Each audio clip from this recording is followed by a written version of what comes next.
Hello everyone, welcome to at me. This is Nabhya Gupta. और पिछले video में हम लोगों ने वेक्टर्स पार्ट वन कवर किया था, जिसमें हम लोगों ने वेक्टर रेजोल्यूशन, एडिशन, सब्ट्रैक्शन और उस पे बेस्ड क्वेश्चन डिस्कस कर लिए थे। जो कोर कॉन्सेप्ट था, डॉट प्रोडक्ट, क्रॉस प्रोडक्ट, वो बचा था जो इस पार्ट में कवर होगा। साथ ही साथ मैंने बताया था लॉ ऑफ साइंस जो एनसीईआरटी में दिया है, उस पर थोड़ा सा हम डिस्कस कर लेंगे उसके बारे में। तो शुरू करते हैं। सबसे पहले हम बात करेंगे लॉ ऑफ साइंस के बारे में। तो ये देखिए, मैंने आपके सामने एनसीईआरटी का कटआउट भी दिखा दिया कि हाँ, एनसीईआरटी ने डिस्कस किया है। और ये आप लोग को अगर दिख रहा हो तो ये इधर एनसीईआरटी ने लिखा है और यहाँ पे उसका नाम लिखा कि this is law of science. तो सबसे पहले मैं आपको मैथमेटिकल वे में बता देता हूँ कि आखिरकार ये लॉ होता क्या है। ठीक है, तो ध्यान से सुनिएगा। मान लीजिए कोई भी ट्राइंगल है, कोई भी ट्राइंगल है आपके पास, और मान लीजिए ये साइड ए है, ये साइड बी है और ये साइड सी है। ठीक है, तो और सॉरी, ये आपके पॉइंट्स है। ठीक है, और ये आपके एंगल्स हैं। ठीक है, तो अगर मैं बात करूं, अब मान लीजिए मैंने ये जो ए बी साइड है इसको बोल दिया साइड वन, इसको बोल दिया मैंने साइड टू, और इसको बोल दिया मैंने साइड थ्री। तो लॉ ऑफ साइंस जो होता है उसके अकॉर्डिंग साइड वन अपॉन ये, उसके साइड वन के अपोजिट जो एंगल है, दैट इज एंगल सी, उसका साइन ले लो। ये बराबर होगा साइड टू, और इसके अपोजिट जो आपको दिख रहा है एंगल बी दिख रहा है, तो अपॉन साइन बी। और ये बराबर होगा side number three upon sine of इसके अपोजिट एंगल यानी ए। ठीक है, ये होता है एक्चुअल में law of science. Is this clear? Vector में इसका कैसे यूज है, तो देखो, एनसीईआरटी ने बिल्कुल यही बात लिखी है जो आपके सामने दिख रही है। अब मैं इसको समझा देता हूँ। लेट सपोज कि आपके पास, इसको प्लीज थोड़ा ध्यान से सुनते रहिएगा। ठीक है, लेट सपोज ये आपके पास एक वेक्टर है, वेक्टर ए।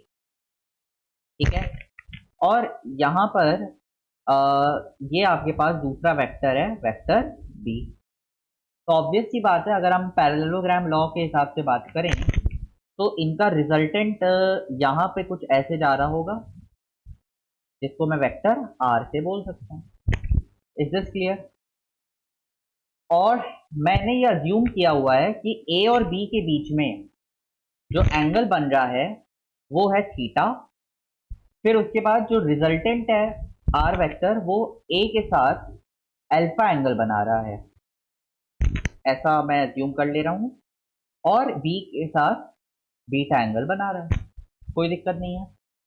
अब इसको अगर मैं शिफ्टिंग वाले कॉन्सेप्ट से, पैरेलल शिफ्ट के कॉन्सेप्ट से बात करूं, तो आपको ये याद होगा कि मैं इस बी वेक्टर को शिफ्ट भी कर सकता हूं। तो कुछ ऐसा इमेज बनेगी कि ये, जस्ट एक सेकंड,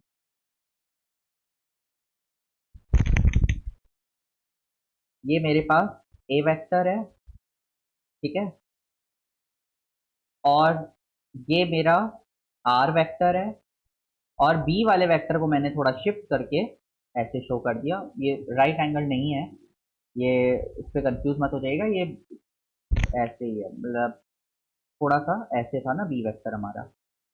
ये बी वेक्टर है, और आर वेक्टर को मैं थोड़ा सही से एक्सटेंड कर दूं तो ये आर वेक्टर। क्लियर है? ये था हमारा बाय ट्राइंगल लॉ, आप इसको जो एंगल्स की अगर मैं बात करूं तो ए और बी के बीच का एंगल थीटा बन रहा है, तो वो ऐसे शो होगा बाहर की तरफ, क्योंकि अगर आप ए को यहाँ शिफ्ट करते हो तो tail to tail theta angle बनेगा।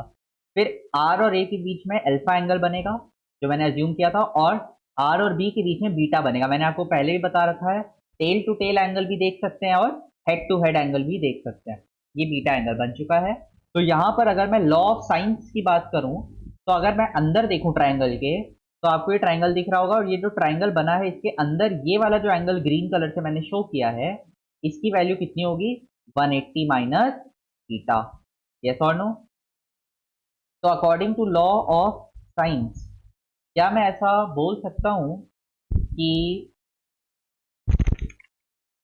अगर मैं एक एक करके तीनों वेक्टर्स को पकड़ता हूँ, अगर पहले मैंने वेक्टर ए पकड़ा तो ए अपॉन ए के अपोजिट हमें जो एंगल दिख रहा है वो है बीटा। यस और नो? ये देखिए ए के अपोजिट, ये ए पूरा वेक्टर बना है, ये मैं इसकी बात कर रहा हूँ, ये आपको दिख रहा है ए, इसके अपोजिट कौन सा एंगल बन रहा है? बीटा एंगल बन रहा है, राइट? तो ए के अपोजिट वन मिनट, हाँ, ए के अपोजिट बीटा एंगल बन रहा है, तो मैं लिख सकता हूँ A upon sine beta equal to, फिर बी आता है, बी अपॉन साइन, बी के अपोजिट कौन सा एंगल बन रहा है? अल्फा, और आएगा आर अपॉन साइन, आर के अपोजिट एंगल कौन सा बन रहा है? 180 माइनस थीटा। आप लेकिन आप सोचोगे कि यहाँ पे तो 180 माइनस थीटा बन रहा है, ना कि थीटा। यस और नो? जबकि अगर आपने ध्यान दिया हो तो जब मैंने ऊपर इमेज शो की थी इधर, तो मैंने आर के अपोजिट, आर के नीचे क्या लिखा था? थीटा। थीटा कौन सा एंगल है? थीटा ए और बी वेक्टर के बीच का एंगल था, ठीक है? तो लेकिन यहाँ पे तो 180 माइनस थीटा है, तो अगर आपको याद आ रहा हो तो sine 180 minus theta is sine theta. Yes और नो? ट्रिग्नोमेट्री में हमने ये पार्ट कवर किया था कि sine 180 minus theta is nothing but sine theta. तो इस वाले पोर्शन को मैं लिख सकता हूँ डायरेक्टली साइन थीटा। यस और नो? तो फाइनली मेरे पास कौन सा एक्सप्रेशन आ गया? ये एक्सप्रेशन आ गया, A upon sine beta equals to B upon sine alpha equals to R upon sine theta. ठीक है, इसी को लॉ ऑफ साइंस बोला जाता है। और आपको ये पता होना चाहिए कि थीटा क्या है? थीटा है ए और बी के बीच का एंगल, अल्फा है रिजल्टेंट का ए के साथ एंगल, और बीटा है रिजल्टेंट का बी के साथ एंगल। इसे रटने की जरूरत नहीं है, इसको आप डायरेक्टली खुद भी बना सकते हो सकता है क्वेश्चन में अल्फा बीटा कुछ और दिया हो, तो आप खुद भी बना सकते हो। याद रखने का तरीका क्या है कि जो साइड पकड़ो, मान लो आपने ए पकड़ा तो उसके अपोजिट जो एंगल दिख रहा है बीटा, वो आपका नीचे जाएगा। ठीक है, मान लो आपने बी साइड को पकड़ा, उसके अपोजिट जो एंगल दिख रहा है अल्फा, वो आपका जाएगा। यस और नो? और आर, आर के अपोजिट जो बच गया यानी थीटा। तो इस तरीके से आप इस लॉ को याद रखेंगे, इससे क्वेश्चन आ सकता है और थ्योरेटिकल क्वेश्चन भी बन सकता है, और क्वेश्चन सॉल्व करने के लिए भी ये लॉ आपकी हेल्प करेगा। Is this clear? तो ये हो गया लॉ ऑफ साइंस की कहानी। अब हम लोग शुरू करते हैं डॉट प्रोडक्ट। डॉट प्रोडक्ट मैं आपको पूरा सिखाऊंगा नहीं, इसका एक्सप्रेशन ही डायरेक्ट हम डिस्कस करेंगे और क्वेश्चंस पे मेनली हमें बात करनी होगी। तो जल्दी से देख लीजिए डॉट प्रोडक्ट के बारे में। देखिए, सबसे पहले समझते हैं कि मल्टीप्लिकेशन डिवीजन वेक्टर का होता क्या है। तो अगर आप पेज के लेफ्ट हैंड साइड में ध्यान दें, यहाँ पे जो टॉपिक लिखी है, तो multiplication and division of a vector by scalar. देखिए, कभी भी आप वेक्टर को स्केलर से मल्टीप्लाई करते हो तो कोई दिक्कत की बात नहीं है, क्योंकि स्केलर क्या है? डायरेक्शन लेस होता है, ठीक है? तो मान लीजिए अगर आपने उसको 5 से मल्टीप्लाई किया तो वेक्टर का जो मैग्नीट्यूड है वो 5 गुना हो जाएगा, और अगर 5 से डिवाइड कर दिया यानी 1/5 से मल्टीप्लाई कर दिया तो फिर वो उतने टाइम्स हो जाएगा। यस और नो? ठीक है, तो ये कोई नई बात नहीं है। अब आती है, ये थोड़ा सा इंपॉर्टेंट है, प्लीज इस पे ध्यान देना, कंडीशन फॉर पैरेलल वेक्टर, और मैं चाहूंगा भी कि आप लोग इसको याद भी रखें, इस पे क्वेश्चन भी हम लोग देखेंगे। पैरेलल वेक्टर की कंडीशन ये होती है कि मान लीजिए दो वेक्टर्स और आपको चेक करना है कि पैरेलल है कि नहीं। तो बहुत आसान, देखिए, जो आपको पहला वेक्टर होगा ए, वो obviously I cap J cap और के कैप के टर्म्स में दिया होगा उसकी डायरेक्शन। जैसे मान लीजिए ए एक्स आई कैप दिया है और प्लस ए वाई जे कैप दिया है और ए जेड के कैप दिया हुआ है, ठीक है? और बी भी इसी के टर्म्स में दिया होगा, बी एक्स आई कैप प्लस बी वाई जे कैप प्लस बी जेड के कैप। तो कंडीशन बहुत आसान है, आई को आई से कंपेयर करो, तो I upon I equal to J upon J equal to K upon K, या फिर आप बोल सकते हो X upon X equal to Y upon Y equal to Z upon Z. तीनों म्यूचुअली रेशियो वाइज बराबर आने चाहिए, तभी जाकर आप इन दोनों को वेक्टरों को पैरेलल बोल सकते हो, यानी कि ये रेशियो सेम होना चाहिए। तो प्लीज इस रिजल्ट को याद रख लें। उसके बाद क्वेश्चंस हैं, फिर आता है डॉट प्रोडक्ट। डॉट प्रोडक्ट ये स्पेशल प्रोडक्ट है क्योंकि ये स्केलर प्रोडक्ट है। कहने का मतलब है, अब आपने वेक्टर को वेक्टर से ही मल्टीप्लाई किया। पहले हम लोग क्या कर रहे थे? वेक्टर को स्केलर से मल्टीप्लाई कर रहे थे, जो कि नॉर्मल है। लेकिन अब मैं वेक्टर को वेक्टर से ही मल्टीप्लाई कर रहा हूं, लेकिन मुझे जो प्रोडक्ट मिल रहा है वो स्केलर है। और वो स्केलर इसीलिए है क्योंकि वो एक, उसकी जो डायरेक्शन आती है वो एक दूसरे वेक्टर के रिस्पेक्ट में ही आ रही होती है, इसीलिए। ठीक है, जैसे आपने सुना होगा वर्क के लिए हम लोग बोलते हैं equal to F vector dot S vector, तो एफ डॉट एस से वर्क आता है। तो एफ यानी फोर्स जो कि एक वेक्टर है, और एस मतलब डिस्प्लेसमेंट अगेन एक वेक्टर है, लेकिन वर्क खुद क्या है, स्केलर। तो यानी कि एक वेक्टर प्रोडक्ट से, दो वेक्टरों के डॉट प्रोडक्ट से मुझे क्या मिल गया, एक स्केलर क्वांटिटी मिल गई, यस और नो। तो ये इसका पर्पस होता है। फॉर्मूला बहुत आसान है, A B cos theta, where theta is the angle between A vector and B vector. Angle निकालना हम लोग सीख चुके थे। बाकी जो प्रोडक्ट के रूल्स है कम्यूटेटिव डिस्ट्रीब्यूटिव वो वही रहेंगे। अब जल्दी से हम लोग बात कर लेते हैं एक इंपॉर्टेंट प्रॉपर्टी की, जिसको अब मैं चाहूंगा आप इसको याद भी रख ले। वो है पॉइंट नंबर 4 जो यहाँ पे आपको दिख रहा होगा।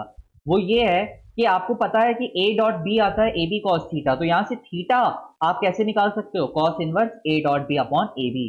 तो ये आपको हेल्प करेगा एंगल प्रेडिक्ट करने में दोनों वेक्टरों के बीच में, ठीक है।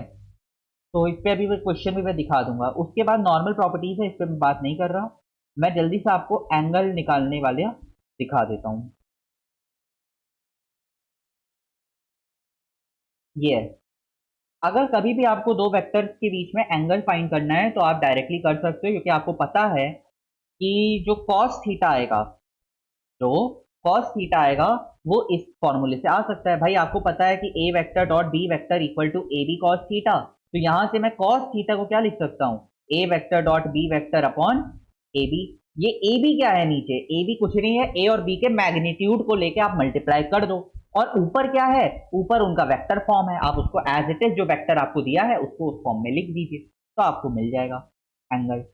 ठीक है। दूसरा एक और प्रॉपर्टी जो इसकी बहुत इंपॉर्टेंट है वो है कंपोनेंट या प्रोजेक्शन को फाइंड करना। ध्यान से सुनना। लेट सपोज यहाँ पर ये है ए वेक्टर और यहाँ पर ये है बी वेक्टर, ठीक है, और मुझे ए का कंपोनेंट बताना है जो बी के अलोंग जा रहा हो। मान लीजिए थीटा एंगल बीच में है, तो बहुत आसान, आपको पता है दो कंपोनेंट बन सकते हैं, एक कॉस वाला एक साइन वाला, तो यहाँ पे ए कॉस थीटा बनेगा और एक साइन थीटा बनेगा। और आपको पता होगा कि ए कॉस थीटा जो है वही वो कंपोनेंट है जो बी के अलोंग आ रहा है, यस और नो। तो आप उसको भी निकाल सकते हो, क्योंकि आपको पता है कि जो डॉट प्रोडक्ट का फॉर्मूला है उसमें ए कॉस थीटा आता है, यस और नो। तो उस तरीके से आप उसको निकाल लोगे। अब इसी चीज को अगर स्केलर फॉर्म में निकालना है तो कुछ कोई दिक्कत नहीं है, आप सिंपली ये कर दो। भाई ए कॉस थीटा कैसे लिखेंगे आप, जैसे आपको याद होगा A vector dot B vector equal to A B cos theta. अब मैंने आपसे पूछा नहीं नहीं आप कंपोनेंट बताइए स्केलर, तो आप क्या बोलोगे, कंपोनेंट है ए कॉस थीटा, यस और नो। तो ए कॉस थीटा हमें निकालना है, तो बची हुई चीज यानी बी को हम डिवाइड में भेज दें, तो यहाँ पे ऐसे चला जाएगा ये, और आप उसको निकाल सकोगे, यस और नो। लेकिन कभी कभार आपसे जो रिजल्ट है वो वेक्टर फॉर्म में पूछ लिया जाता है, तो वेक्टर फॉर्म में आप कैसे कर सकते हो, जरा फिर से आप इसको देख लीजिए जो मैंने डायग्राम बनाया था इधर। तो यहाँ पर आपको जो डायग्राम मैंने बनाया है, ड्रॉ किया है, उसमें आपको समझ में आ रहा होगा कि जो ए कॉस थीटा कंपोनेंट आया उसकी डायरेक्शन क्या है। सर उसकी डायरेक्शन बी वेक्टर की ही डायरेक्शन है। तो और मैंने बताया था कभी भी वेक्टर में डायरेक्शन बताना हो तो आप यूनिट वेक्टर का यूज करें, तो क्या मैं बी कैप लिख सकता हूँ इसको। तो फाइनली जो मेरा रिजल्ट आएगा वो क्या आएगा, A cos theta B cap, yes और नो। अब ए कॉस थीटा तो लिखना हमें आ गया, लेकिन बी कैप कैसे लिखे, तो बी कैप डायरेक्शन को लिखा था और मैंने आपको सिखाया था यूनिट वेक्टर कैसे लिखते हैं, वेक्टर अपॉन वेक्टर का मैग्नीट्यूड, यस और नो। तो फाइनल जो रिजल्ट आएगा वो कुछ ऐसा नहीं लिख सकते हम, A vector dot B vector upon B, ये तो पहले से था। और बी कैप को कैसे लिखूं मैं, तो बी कैप को, बी कैप वाले पोर्शन को लिखने का क्या तरीका है, वेक्टर अपॉन वेक्टर का मैग्नीट्यूड, तो B vector upon B, yes और नो। इस फॉर्म में आप उसको लिख सकते हो, तो ये आपको बी कैप मिल जाएगा, ठीक है। इन एक्सप्रेशन से कंफ्यूज मत होइएगा, आप तो हमेशा बेसिक पकड़ के चलना। बेसिक क्या है कि भैया हमें ए कॉस थीटा निकालना है जो आपने इस तरीके से निकाल लिया, और बी कैप निकालना है। कैप कैसे निकालते हैं, यूनिट वेक्टर। यूनिट वेक्टर क्या होता था, वेक्टर अपॉन वेक्टर का मैग्नीट्यूड। तो देखो मैंने बी वेक्टर लिखा और उसको उसके मैग्नीट्यूड से डिवाइड मार दिया, यस और नो। तो इस कदर आप उसको कर सकते हो, ओके। उसके बाद हम बात कर ले, ये देखिए एंगल निकालने वाला क्वेश्चन मैं इसी की बात कर रहा था, तो इस तरीके से आप एंगल निकाल सकते हो। अच्छा एक स्पेशल क्वेश्चन जल्दी से डिस्कस कर लेते हैं। कभी कभार आपसे पूछ लेते हैं कि आपको कंपोनेंट निकालना है एक वेक्टर का दूसरे वेक्टर के साथ, लेकिन परपेंडिकुलर वाला कंपोनेंट निकालना है। तो आपको याद होगा परपेंडिकुलर वाला कंपोनेंट तो ए साइन थीटा होता है, लेकिन आपको याद ये भी होगा कि डॉट प्रोडक्ट में कभी भी साइन थीटा आता ही नहीं है। तो कोई दिक्कत नहीं, आपको जो आता है वो निकाल लो। आपको ए कॉस थीटा निकालना आता है तो आप ए कॉस थीटा निकाल लो। ये देखो मैंने ए कॉस थीटा निकाल लिया, ठीक है। ये वाला अलोंग वाला मैंने निकाल लिया, यानी ए कॉस थीटा निकाल लिया, ठीक है। लेकिन मुझे तो ए साइन थीटा चाहिए। तो अगर आपको याद हो ट्रायंगल लॉ के हिसाब से ए साइन थीटा जो कंपोनेंट आता है वो और ए कॉस थीटा जो कंपोनेंट आता है वो दोनों कंपोनेंट्स मिलके ही तो ए बनते हैं। तो अगर आपने ए कॉस थीटा निकाल लिया है और आपको ए क्वेश्चन में ही दिया है तो क्या आप ए साइन थीटा नहीं निकाल लोगे? निकाल लोगे, सिंपली इसको यहाँ सब्ट्रैक्शन में भेज दो। तो ये देखो मैंने ए कॉस थीटा यहाँ पे निकाला था और फिर उसके बाद ट्रायंगल लॉ से मैंने यहाँ पे क्या कर दिया, उसको सब्ट्रैक्ट कर दिया। क्लियर है? तो इस तरीके से आपको परपेंडिकुलर वाला कंपोनेंट भी मिल जाएगा। ओके, अब हम डिस्कस करेंगे questions on dot product. Clear है? और उसके बाद हम लोग फिर क्रॉस प्रोडक्ट और उसकी डायरेक्शन पे बात करेंगे। तो सबसे पहले हम लोग क्वेश्चन की बात कर लेते हैं। पहला क्वेश्चन देखिए, the dot product of two vectors of magnitude 3 and 5 unit can not be. देखो सबसे पहले मैं आपको बता दूं, जैसे आपको याद होगा एडिशन ऑफ वेक्टर्स जब हमने पढ़ा था तो वहां पर भी हमने बात की थी range of the vectors, yes और नो। तो रेंज में क्या पढ़ा था कि मैक्सिमम आ सकता है ए प्लस बी और मिनिमम आ सकता है ए माइनस बी। वैसे ही डॉट में भी रेंज है, बहुत आसान, क्योंकि अगर आपको याद होगा कि A vector dot B vector वो होता है ए बी कॉस थीटा, और कॉस थीटा की मैक्सिमम वैल्यू +1 या -1 हो सकती है। तो इसलिए हम where A and B are magnitude, yes और नो, तो इसीलिए हम बोल सकते हैं कि इसकी जो रेंज आएगी वो रेंज आती कितनी है, -ab से +ab तक। तो बस सिंपल सा क्वेश्चन है। तो 3 और 5 की अगर मैं बात करूं तो इसकी रेंज आएगी -15 से +15। अब आप चेक कर लो, कैनॉट भी पूछा है तो -20 इस रेंज में नहीं आ रहा, 16 इस रेंज में नहीं आ रहा, -10 आ रहा है, 14 आ रहा है। तो आंसर कर जाएगा second option. Is this clear? फिर अगर हम आगे बात करें नेक्स्ट क्वेश्चन। अब ये बेसिकली क्वेश्चन जो मैं लाया हूँ ये इसीलिए लाया हूँ क्योंकि एक्चुअल में जो डॉट प्रोडक्ट है ना वो इसी टाइप से पूछा जाता है, और ये जेई 2024 का क्वेश्चन है। तो देखो आपको इलेक्ट्रिक फील्ड का एक्सप्रेशन दिया हुआ है, क्लास 12 का टॉपिक है ये इलेक्ट्रोस्टैटिक्स, वहां पे डिस्कस होता है। और आपको electric flux through a surface area lying in YZ plane.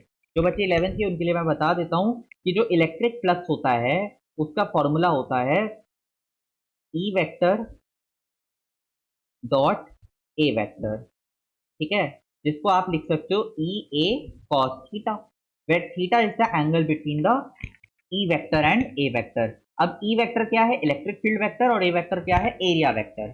अब ध्यान से देखना, यहाँ पर इलेक्ट्रिक फील्ड वेक्टर में तो कोई दिक्कत नहीं है, पूरा वेक्टर एक्सप्रेशन दिया है, लेकिन दिक्कत है कि एरिया वेक्टर में, अब यहाँ पे तो आपको आई कैप दिख रहा है बट क्वेश्चन में आई कैप नहीं था, तो ये क्वेश्चन ऐसा था। अब ध्यान से देखो, आपको यहाँ दिया है surface area 30 square metre lying in Y Z plane. तो अब आप इमेजिन करिए कि लेट सपोज ये हमारे यहाँ वाई जेड प्लेन है, यानी ये वाई एक्सिस और ये जेड एक्सिस है। तो ऑब्वियसली एक्स एक्सिस ऐसे परपेंडिकुलरली प्लेन के बाहर आ रही होगी और अंदर भी जा रही होगी, यस और नो। और ऐसे आपका शीट रखी है या जो भी आपका सरफेस है वो रखा है।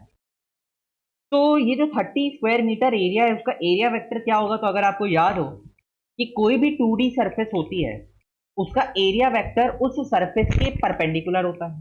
तो वाईजेड के परपेंडिकुलर कौन सा एक्सिस आएगा? X axis. यानी इसका एरिया अगर आप वेक्टर फॉर्म में लिखो तो 30 आई कैप लिखोगे मीटर स्क्वायर, यस और नो।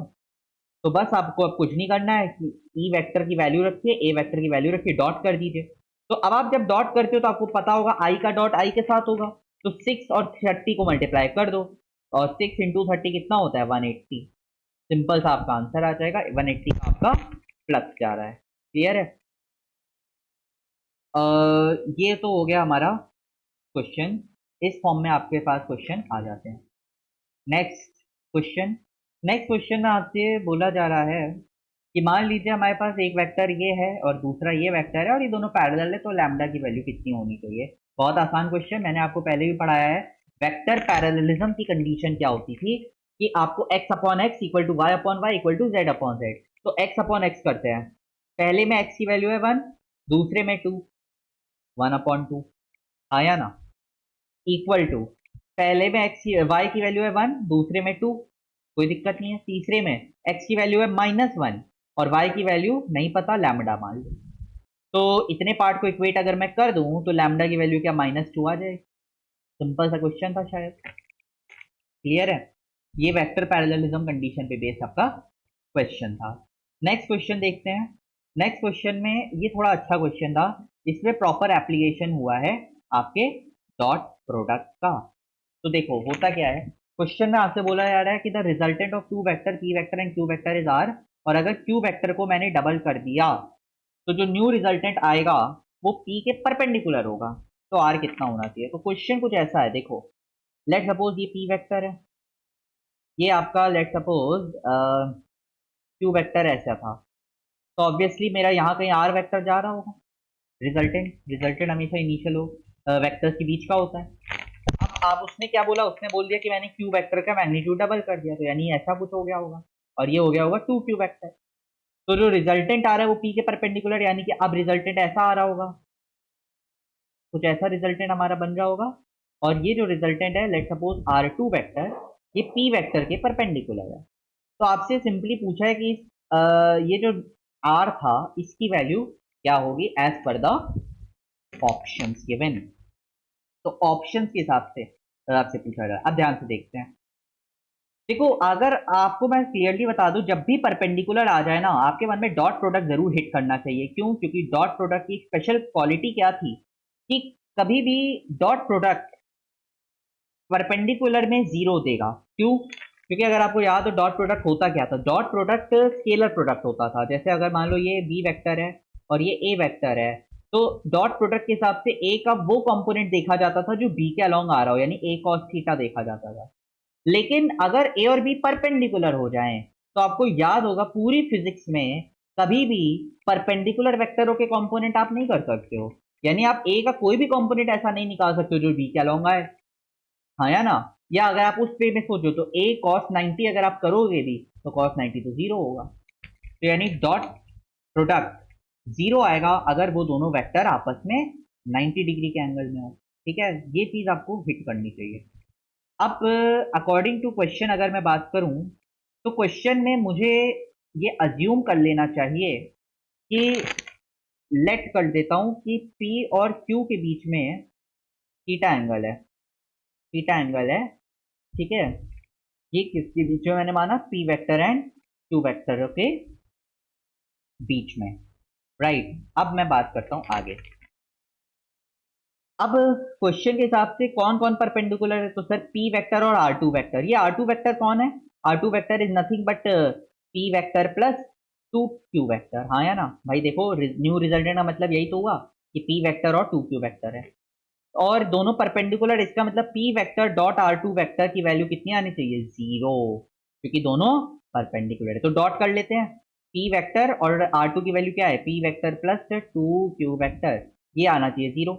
तो देखो P डॉट P करोगे तो आएगा P स्क्वायर, और इसमें अगर मैं 2Q की बात करूं तो आएगा 2PQ cos theta. Cos theta क्यों? क्योंकि आपको याद होगा डॉट कैसे लेते हैं, डॉट ऐसी तो लेते हैं ए बी कॉस थीटा। अच्छा, यहाँ पी स्क्वायर के साथ कॉस थीटा क्यों नहीं लगा रहे हैं? क्योंकि आपको ये समझ में आ रहा होगा कि पी डॉट पी किया है, एक वेक्टर का खुद ही वेक्टर उसी वेक्टर के साथ अगर मैंने डॉट कर दिया तो फिर तो ऑब्वियसली वो सेम होगा। तो कॉस 0 1 होता है तो उसको लिखने का मतलब ही नहीं है, इसलिए खैर इज इक्वल टू जीरो। अब यहाँ पर आप एक काम करिए, मैं एक काम करता हूँ, ये 2PQ कॉस थीटा की वैल्यू क्या आ रही है? -P² आ रही है। इस वैल्यू को थोड़ा मैं सेव कर लेता हूँ। क्यों? क्योंकि आपको समझ में आ रहा होगा मुझसे पूछा क्या गया है। मुझसे पूछा आर गया है, और आर क्या है होगा? आर होगा P vector plus Q vector. आया ना? आर वेक्टर यही तो होगा। तो मैं आर वेक्टर को अगर लिखूं, ये तो एक्सप्रेशन हो गया, बट अगर मैं उसको वेक्टर के फॉर्म में लिखूं, वेक्टर के फॉर्म में लिखूं तो मैं क्या लिख सकता हूं? मैं लिख सकता हूं कुछ ऐसा, R square equal to P square plus Q square plus 2PQ cos theta. अच्छा, 2PQ कॉस थीटा की वैल्यू मेरे पास पहले आ चुकी है -P², यहाँ पे पुट कर दीजिए -P²। तो -P² की वजह से ये P² कैंसिल हो जाएगा तो मुझे यहाँ Q² मिलेगा। तो R की वैल्यू क्या आ जाएगी? Q। देख लीजिए आर स्क्वायर को मैंने लिख दिया P square plus two Q square plus two P Q cos theta. Two P Q cos theta की मेरे पास वैल्यू आ चुकी थी माइनस पी स्क्वायर, यहाँ पुट किया, सॉल्व किया, आर की वैल्यू मेरे पास क्या आ गई, क्यू। और वही मेरा फाइनल आंसर था, दैट इज सेकेंड ऑप्शन। चलिए अब हम एक क्वेश्चन और ले लेते हैं डॉट के सब पर, फिर उसके बाद क्रॉस की बातें करेंगे। देखो एक अच्छा सा सवाल है, कह रहे थे एक पार्टिकल एक्स वाई प्लेन में चल रहा है फोर्स के कारण और लीनियर मोमेंटम का ये एक्सप्रेशन दिया है टाइम के साथ। तो आपको बताना है एफ वेक्टर और पी वेक्टर के बीच का एंगल अगर के कांस्टेंट है। तो दो वेक्टर के बीच का एंगल निकालना हम डॉट के थ्रू पढ़ते हैं, बट पहले वेक्टरों को तो पहचाने। तो पहला वेक्टर है पी वेक्टर, जो कि कुछ ऐसा दिखता है, cos K T I cap minus sine K T J cap. ठीक है, यही तो है पहला वेक्टर। और अगर मैं फोर्थ वेक्टर को निकालूं तो फोर्थ क्या होता है, डीपी बाई डी टी, यानी इसको डिफ्रेंशिएट करना होगा टाइम के रिस्पेक्ट में। तो डिफ्रेंशिएट करूं तो मेरे पास क्या एक्सप्रेशन आएगा, कॉस के टी का डिफ्रेंशिएशन, कॉस एक्स का differentiation minus sine K T, और के भी है इसलिए के यहाँ पर भी आ जाएगा, और ये पूरा आई कैप में आएगा, माइनस साइन एक्स का डिफ्रेंशिएशन कॉस के टी, और के भी आएगा, और ये पूरा जे कैप में है। यस और नो? तो सिंपली अब आप एफ वेक्टर डॉट सॉरी, अगर मैं कॉस थीटा एंगल निकालना चाहूं दोनों वेक्टरों के बीच में, तो मुझे F vector dot P vector upon F P करना होगा। जरा मैं इन दोनों का डॉट लूं तो क्या मिलेगा मुझे, आई को आई के साथ लिखो, तो आई को आई के साथ लिखूंगा तो मैं क्या लिखूंगा, cos K T minus sine K T into के, ये पूरा एक एक्सप्रेशन आएगा। एक सेकेंड मैं इसको फिर से लिख देता हूँ, तेज हो गया था।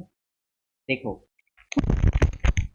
यहाँ पर लिख देता हूँ, यहाँ पे क्या मैं इसको ऐसे लिख दूं, minus sine K T cos K T into के, ये पूरा एक्सप्रेशन, ये देखो आई और आई को मल्टीप्लाई करने पे मुझे ये मिला, फिर ये माइनस माइनस प्लस हो जाएगा, तो plus sign K T cos K T into के, क्या ये दोनों कैंसिल आउट होके जीरो दे देगा। और आपको याद होगा कॉस थीटा अगर जीरो आ रहा है तो थीटा कितना आएगा, 90 डिग्री। ये हमारा आंसर है। तो एक्चुअल में जो angle between F vector and P vector बना था वो 90 डिग्री का एंगल था। अब हम बात कर लेते हैं जल्दी से क्रॉस प्रोडक्ट के ऊपर। देखिए cross product A cross B होता है, यस और नो?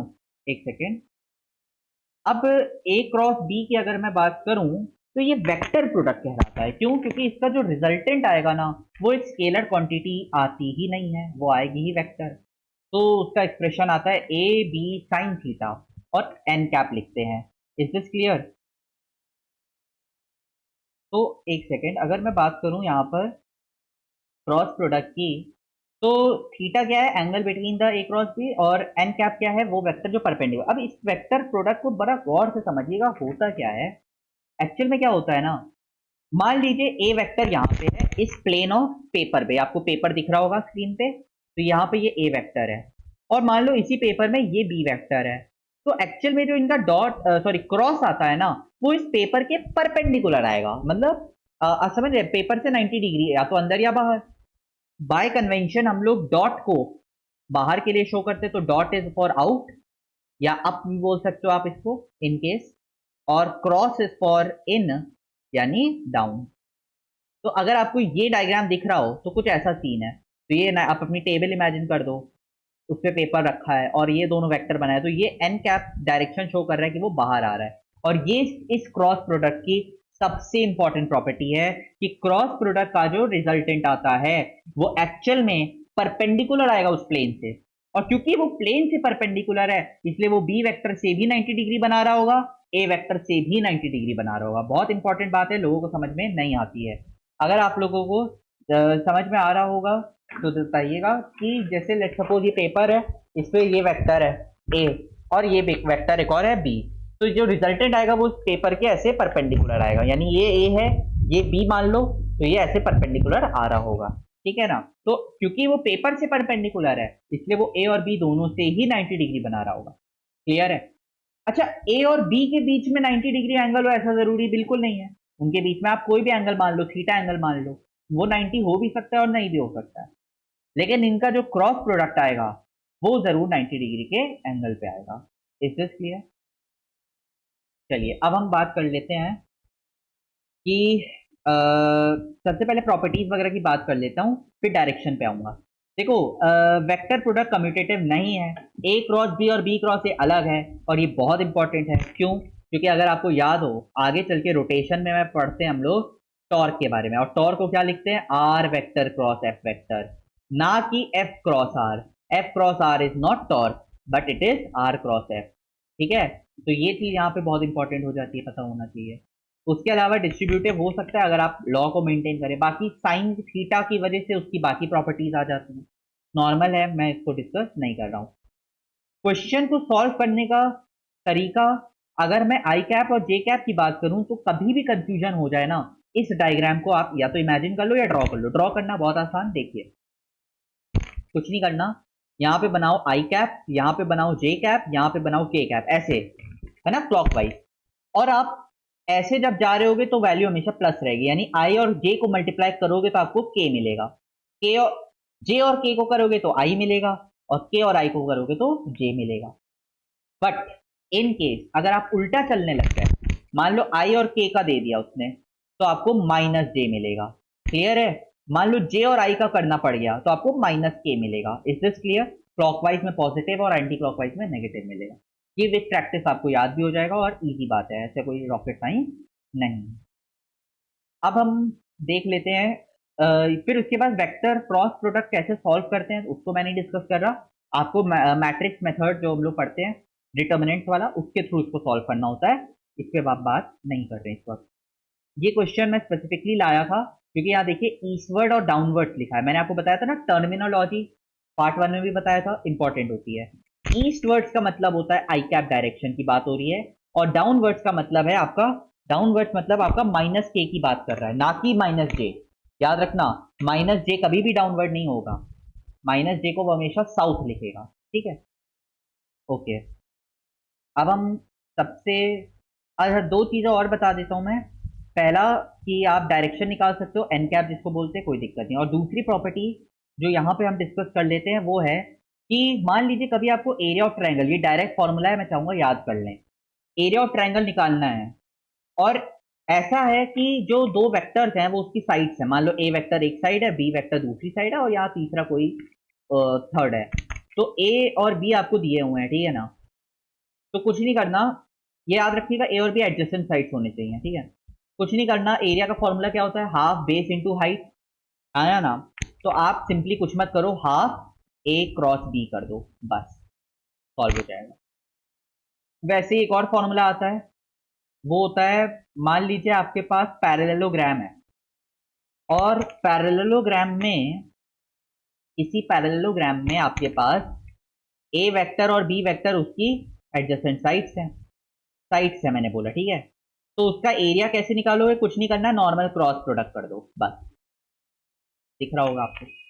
तीसरा फॉर्मूला जो आपको याद रखना है वो ये है, बहुत आसान, कि फिर से पैरेललोग्राम है लेकिन इस बार ए और बी के डायगोनल्स हैं, तो उस केस में आपको हाफ ऑफ क्रॉस प्रोडक्ट कर देना है। क्लियर है? तो एरिया आ जाता है, ये एप्लीकेशन बेस्ड है। क्लियर है? और उसके बाद हम डिस्कस कर लेते हैं जल्दी से कि यहाँ पर वर्क पावर का एक क्वेश्चन बनता है, उसको मैं बता देता हूँ। मान लीजिए कोई पॉइंट ए है, कोई पॉइंट बी है। ए पॉइंट का पोजीशन वेक्टर आपको दिया है एक्स वाई जेड कोऑर्डिनेट के फॉर्म में, और बी का भी आपको एक्स वाई जेड के फॉर्म में दिया हुआ है। आपसे सिंपली पूछा कि आप डिस्प्लेसमेंट वेक्टर पहले तो निकालो, तो डिस्प्लेसमेंट वेक्टर कैसे निकालोगे? फाइनल माइनस इनिशियल, तो x2 माइनस x1 आई कैप, y2 माइनस y1 जे कैप, ऐसे आप निकाल लोगे। और आपको मान लो फोर्स भी दे दिया, और फिर आप डॉट करके निकाल सकते हो। तो ये आपको याद रखना है। अब सबसे ज्यादा कंफ्यूजन वाली टॉपिक हम बात करना चाहेंगे, और वो है डायरेक्शन कैसे निकालें क्रॉस प्रोडक्ट की। तो देखो, सबसे पहले मैं वो तरीका बता देता हूँ जो तरीका हर जगह बताया जाता है, और वो है, अब हम बात कर लेते हैं सबसे इंपॉर्टेंट और कंफ्यूजन क्रिएट करने लायक टॉपिक, दैट इज कि क्रॉस प्रोडक्ट की डायरेक्शन कैसे निकालते हैं। ठीक है, तो इसके लिए सबसे पहले मैं वो वाला मेथड बता देता हूँ जो ऑलमोस्ट हर जगह बताते हैं। कुछ नहीं करना है, मान लीजिए आपके पास ये है ए वेक्टर, ठीक है, और ये आपके पास बी वेक्टर, दोनों के बीच में थीटा एंगल बना है। तो आपको यहाँ पे आपको टेक्स्ट में दिख भी रहा होगा कि आपने क्या करना है कि सबसे पहले अपने राइट हैंड के पाम को लेना है, उसको स्ट्रेच कर लेना है, ठीक है। और ऐसे करना है कि जो फिंगर्स होनी चाहिए वो आपकी पहले वेक्टर के अलोंग होनी चाहिए, यानी ए वेक्टर के अलोंग, ठीक है। और कुछ नहीं करना, आपको दूसरे वेक्टर की तरफ उसको ले जाना है, यानी स्लैप करना है, आप कह सकते हो थप्पड़ मारना एक तरीके से। मतलब ए वेक्टर की तरफ आपकी उंगलियां हैं और वो बी वेक्टर की तरफ जा रही है। तो देखिए मेरा थंब बाहर की तरफ आ रहा है, यस और नो, और बाहर का मतलब क्या होता है, आउटवर्ड। तो आपका जो क्रॉस आएगा वो आएगा डॉट में, यानी बाहर आएगा। तो ये मेथड हर जगह सिखाते हैं, तो ये नॉर्मल सी बात है, इस पर मैं ज़्यादा दिक्कत नहीं क्रिएट होती है।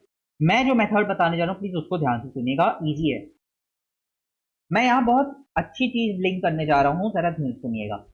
डायरेक्शन एनालिसिस की अगर मैं फिर से बात करूं तो देखो, आप लोगों ने पढ़ा होगा मैग्नेटिक फील्ड के बारे में, अगर नहीं भी पढ़ा है तो आगे भी पढ़ लिया जाएगा। तो मैग्नेटिक फील्ड के बारे में हम सब जानते हैं कि आप क्या करते हो, आपने राइट हैंड पाम रूल सुना होगा। राइट हैंड थंब रूल भी पढ़ाया जाता है और राइट हैंड पाम रूल भी। मैं बात करना चाह रहा हूँ यहाँ पे राइट हैंड पाम रूल के बारे में, ठीक है। तो क्या कहता है ये रूल, जरा सुनते हैं। देखो लेट सपोज ये एक वायर है, आपको दिख रहा होगा, ये इस वायर इसका नाम लेट सपोज पी क्यू है, ठीक है। या ए बी मान लो, ये ए बी वायर आपको दिख रहा होगा।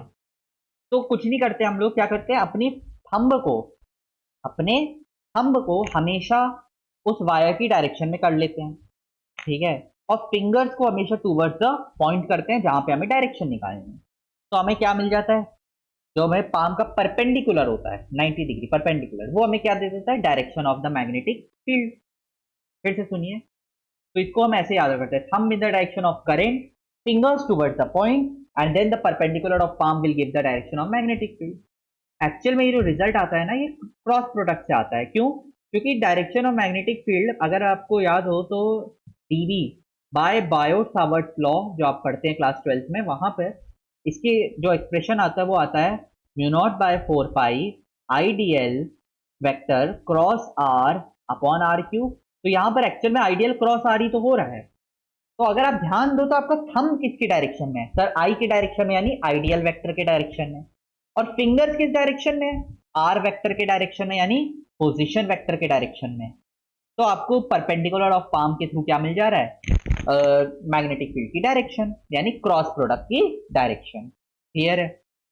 अच्छा, वैसे ही आप लोग पढ़ते हो मैग्नेटिक फोर्स के बारे में, और हमने क्या पढ़ा है कि मैग्नेटिक फोर्स का जो एक्सप्रेशन आता है वो आता है आई, सॉरी, मैग्नेटिक फोर्स का जो एक्सप्रेशन आता है वो आता है I L vector cross B vector, yes और नो, जिसको आप शॉर्ट में क्या लिख देते हो, B I L sine theta लिखते हैं, यस और नो। तो ये इसका एक्चुअल वेक्टर फॉर्म है, और ये मेरी रिक्वेस्ट है आगे चल के पूरी फिजिक्स में वेक्टर फॉर्म को जरूर याद रखिएगा। केवल B I L sine theta अगर आप याद रख रहे हो तो ये आपके लिए खतरनाक हो सकता है, क्योंकि मान लीजिए कभी क्वेश्चन वाले ने आपको वेक्टर फॉर्म में क्वेश्चन दे दिया और क्रॉस प्रोडक्ट मान लो पूछ लिया, तो तब तो आपको ध्यान रखना होगा कि आप एज इट इज ही कर सकते हो। मतलब अगर वेक्टर का क्वेश्चन बनता है तो आप बी क्रॉस एल नहीं कर सकते, आप एल क्रॉस बी ही तो निकालोगे, यस और नो। तो उसका ध्यान रखेंगे। खैर, तो ये फॉर्मूला बनता था। तो यहां पर भी हम लोग कैसे निकालते थे, thumb in the direction of current, यानी thumb in the direction of L vector कह सकता हूं मैं इसको, फिंगर्स टुवर्ड्स मैग्नेटिक फील्ड, तो परपेंडिकुलर ऑफ पाम मुझे क्या दे देता था, मैग्नेटिक फोर्स। तो इस चीज को मैं अब यूज करूंगा डायरेक्शन निकालने में, क्योंकि ये बड़ा काम की चीज है। आप पूरे मैग्नेटिज्म में इसका यूज कर रहे हो, तो क्यों ना आप इसको वेक्टर और बाकी फिजिक्स के टॉपिक्स में भी यूज कर ही लो। तो देखो डायरेक्शन वाला क्वेश्चन, सपोज मैंने लिया, लेट सपोज ये वाला क्वेश्चन, पहला क्वेश्चन लेते हैं। अच्छा, कोई भी वेक्टर अगर बाहर आ रहा होगा तो मैं उसको डॉट से शो करूंगा, और कोई भी वेक्टर अगर अंदर आ रहा होगा तो मैं उसको क्रॉस से शो करूंगा। Is this clear? Dot, sorry, dot से बाहर और क्रॉस से अंदर। अब देखो, लेट सपोज ये वाला क्वेश्चन है, तो इसमें ए वेक्टर की तरफ मैंने क्या सिखाया, हम इन द डायरेक्शन ऑफ, यहाँ पे मैं लिख ही देता हूं, और इसको as it is by practice आप याद भी कर लेना। हम आपका फर्स्ट वेक्टर है, फिंगर्स आपकी सेकंड वेक्टर है, ठीक है, और परपेंडिकुलर ऑफ पाम आपका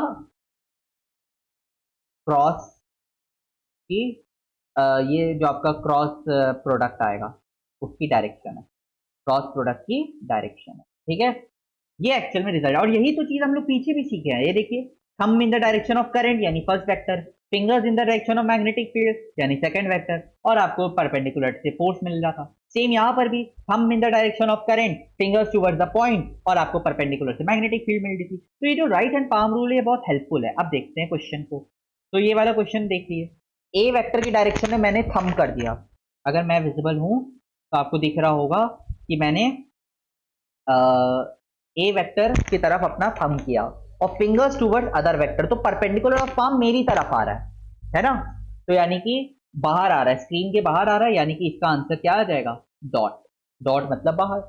अच्छा, अब मैं सपोज ये वाला ले लेता हूँ question, thumb in the direction of, thumb in the direction of first vector, fingers towards second vector, तो ऐसा बनेगा।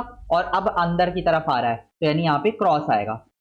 चलो ठीक है, ये तो आसान है। अब आप ले लो ये वाला क्वेश्चन, देखो ये वाला दिख रहा है, जिसको मैंने रेड स्टार से शो किया है, ये वाला। तो इसमें हम इन the direction of first vector यानी ए वेक्टर, ऐसे नॉर्थ की तरफ, fingers towards, fingers towards second vector, second vector क्या है, डॉट। डॉट मतलब बाहर, ऐसे। तो देखो आपका परपेंडिकुलर कहाँ जा रहा है, राइट साइड जा रहा है, और राइट साइड जा रहा है तो आपका जो आंसर आएगा वो क्या आएगा, ऐसे राइट आ जाएगा। क्लियर है। वैसे ही लेट सपोज मैं इसकी बात कर लेता हूँ, ये वाला क्वेश्चन देखिए, जहाँ पे मेरे ये स्टार लगा दिया है, एक और दो स्टार जहाँ लगे हैं उसमें, उस वाले क्वेश्चन की देखिए अगर, तो thumb in the direction of first vector, first vector A vector है, क्रॉस है यानी अंदर, यानी ऐसे। ठीक है, फिंगर्स टुवर्ड सेकंड वेक्टर यानी बी वेक्टर, लेफ्ट साइड ऐसे। तो परपेंडिकुलर कहाँ जा रहा है, ऊपर की तरफ, तो हमारा आंसर क्या चला जाएगा, ऐसे हमारा आंसर वैसे ऊपर की तरफ आ जाएगा। ये इसकी डायरेक्शन बनेगी, नॉर्थ डायरेक्शन या जे कैप भी बोल सकते हो। ठीक है, बाकी चलो एक आखिरी ये वाला देख लेते हैं। ए वेक्टर कहाँ है, बाहर, तो thumb in the direction of A vector, देखो ए वेक्टर बाहर आ रहा है डॉट में, fingers towards left, second vector ऐसे, तो कहाँ जा रहे हैं, नीचे, तो हमारा रिजल्टेंट क्या आ जाएगा, नीचे। तो इस तरीके से आप वेरियस क्वेश्चन को प्रैक्टिस कर सकते हो, आपको डायरेक्शन में बहुत कन्वीनियंटली आप निकाल लोगे, और बहुत ईजी तरीका है ये। कुछ नहीं करना, मैंने क्या सिखाया, मैंने कुछ नहीं सिखाया, मैंने आपको वही सिखाया जो आप मैग्नेटिज्म में आगे सीखने ही वाले हो, that is thumb in the direction of first vector, fingers towards second vector, तो आपको परपेंडिकुलर ऑफ पाम मिल जाएगा। यही आपका राइट हैंड पाम रूल भी है, जो हम लोग मैग्नेटिज्म में बात भी करते हैं इसके बारे में, राइट। अच्छा, जल्दी से हम लोग क्वेश्चन देख लेते हैं क्रॉस प्रोडक्ट पे एक दो। तो पहला क्वेश्चन है कि if A cross B equal to C vector then find correct one. तो आसान सा सवाल है, अगर ए क्रॉस बी सी आ रहा है तो ऑब्वियस सी बात है कि जो सी वेक्टर होगा वो परपेंडिकुलर होगा ए के, वो परपेंडिकुलर होगा बी के। और मैंने आपको बताया था, रट लो, कि जब भी परपेंडिकुलर दो वेक्टर हो जाए तो उनका डॉट जीरो होगा। सेकंड ऑप्शन गलत हो गया क्योंकि डॉट जीरो नहीं है, थर्ड ऑप्शन गलत हो गया। फर्स्ट ऑप्शन करेक्ट है ऐसा जरूरी नहीं है, क्योंकि फर्स्ट तभी करेक्ट होगा जब ए और बी के बीच में 90 डिग्री का एंगल हो, जो कि हमें पता नहीं है। फोर्थ ऑप्शन को जरा गौर से देखो, अब यहां पर थोड़ा इंटरेस्टिंग है। लेट सपोज ये आपका पेपर है जो आपको स्क्रीन दिख रही है, ठीक है, ये आपका पेपर है। तो मैंने मान लो ए वेक्टर बनाया ऐसे, और मान लो मैंने बी वेक्टर बनाया ऐसे, तो उससे क्या किया, ए प्लस बी कर दिया। तो ए प्लस बी मैं कैसे बनाऊंगा, कुछ ऐसे बना दूंगा, आपको दिख रहा होगा, आर से मैंने शो कर दिया। ठीक है, ये ए प्लस बी है। अब उसने डॉट किया है सी के साथ, और आपको याद होगा सी कहां पर है, सी एक्चुअल में ए और बी के परपेंडिकुलर है, और ए और बी के परपेंडिकुलर है, यानी कि आप मान लो कि वो क्रॉस में है, मान लो सी वाला हमारा वेक्टर क्रॉस में, मतलब प्लेन के अंदर जा रहा है। तो आप लॉजिकली सोच के बताइए, अगर सी वेक्टर ए के परपेंडिकुलर है, बी के परपेंडिकुलर है, तो क्या वो ए प्लस बी के भी परपेंडिकुलर होगा, बिल्कुल, क्योंकि ए प्लस बी भी तो उसी प्लेन में आ रहा है, उसी पेपर में आ रहा है जिस पेपर में ए और बी आ रहे हैं। क्लियर है। अगर यहाँ ए माइनस बी होता तो भी कोई दिक्कत नहीं है, वो भी उसके 90 डिग्री पे होता, क्योंकि वो भी उसी पेपर में आता, यहाँ पे बन जाता 90 डिग्री। आया ना, ओके। तो ये हो गया क्वेश्चन हमारा, तो आंसर क्या चल जाएगा, फोर्थ ऑप्शन। नेक्स्ट ये क्वेश्चन देख लीजिए, if the angle between two vector A vector and B vector is theta, the value of triple product A dot B cross A is. Again उसी type का question है। तो अब मान लो ये ए वेक्टर है, ये बी वेक्टर है, दोनों के बीच का एंगल थीटा बोला है उसने। तो आपसे बोल रहा है कि आपको बी क्रॉस ए पहले निकालना है। अब आप लॉजिकली सोचो कि बी क्रॉस ए अगर मैं करूं तो thumb in the direction of B, fingers towards A, ऐसे तो कहां आ रहा है? परपेंडिकुलर ऑफ पाम, अंदर की तरफ आ रहा है, यानी क्रॉस आ रहा है। तो इसका आंसर क्रॉस आ रहा है। क्रॉस मतलब इनसाइड आ रहा है, इनसाइड आ रहा है, इसका मतलब 90 डिग्री पे आ रहा है। किसके? ए के एंड बी के बीच। अब आप खुद सोचो, अगर ये वाला पोर्शन ए के 90 डिग्री आ रहा है, तो अगर मैं ए के साथ ही इसका डॉट कर दूं तो वैल्यू जीरो नहीं आ जाएगी, क्योंकि आपको याद होगा कि दो वेक्टरों का डॉट प्रोडक्ट तभी जीरो आएगा जब उनके बीच में 90 डिग्री का एंगल बने। और बी और ए के बीच में, सॉरी बी क्रॉस ए जो कि ऐसे प्लेन के अंदर जा रहा है इस डायग्राम के हिसाब से, वो ए के परपेंडिकुलर है, बी के भी परपेंडिकुलर है, तो ऑब्वियसली उसका डॉट अगर मैं करूं बी के साथ या फिर ए के साथ तो आंसर क्या आ जाएगा? जीरो। आपको कोई कैलकुलेशन करनी नहीं है, लॉजिकल क्वेश्चन, राइट। तो इसी के साथ हमारे क्वेश्चन कंप्लीट होते हैं। इस चैप्टर में सबसे ज्यादा कोर कॉन्सेप्ट आपको ध्यान रखना है वो है डायरेक्शन वाला बात, क्योंकि आगे चल के वेरियस चैप्टर्स में उसका एप्लीकेशन है और dot and cross product important है। लॉ ऑफ साइंस भी हमने इसी वीडियो में डिस्कस किया था, आई होप आप लोग को क्लियर हुआ होगा। तो बाकी नेक्स्ट वीडियो में हम लोग आगे के टॉपिक स्टार्ट करेंगे, हो सकता है नेक्स्ट सब्जेक्ट ही स्टार्ट हो जाए। तो तब तक के लिए आप लोग इसको पढ़ते रहिए, रिवाइज करिएगा। Thank you so much if you have watched till now, do like share and subscribe and thanks a lot.